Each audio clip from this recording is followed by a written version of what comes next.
உலகம் முழுவதும் உள்ள நிரஞ்சனா சேனல் நேயர்கள் அனைவருக்கும் பணிவான வணக்கம். இப்போது நாம் இரத்த விருத்திக்கு பாட்டி வைத்தியம்.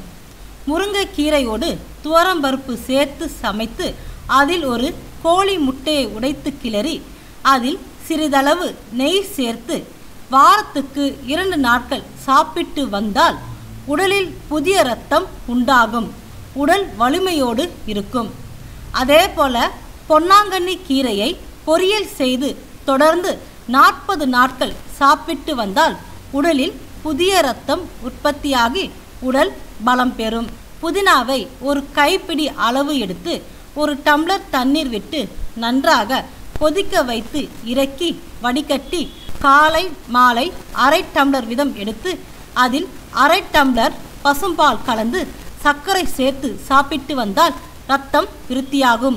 நீரிழிவு நோயாளிகள் சர்க்கரையை தவிர்க்க வேண்டும். அரைக்கீரையுடன் பருப்பு சேர்த்து சமைத்து பகல் சாதத்துடன் சாப்பிட்டு வந்தால் புதிய இரத்தம் உற்பத்தியாகும்.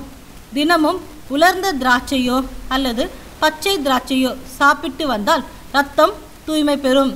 தினமும் ஒரு துண்டு பப்பாளி பழத்தை சாப்பிட்டு 1 டம்ளர் காய்ச்சிய பாலை குடித்து வந்தால் புதிய இரத்தம் உற்பத்தியாகும்.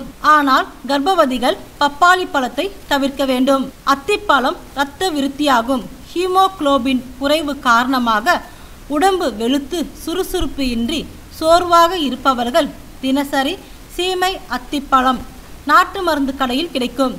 தினசரி 2 அத்திப்பழம் எடுத்து காய்ச்சிய பசும்பாலில் போட்டு வேக வைத்து தேன் 1 ஸ்பூன் கலந்து தினமும் ஒரு வேளை பருகி வர 2 மாதத்தில் உடம்பில் இரத்த ஓட்டம் அதிகரிக்கும்.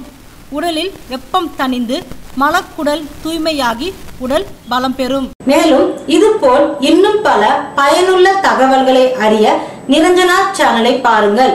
உங்களிடம் இருந்து விடை பெறுவது உங்கள் நிரஞ்சனா. நன்றி, வணக்கம்.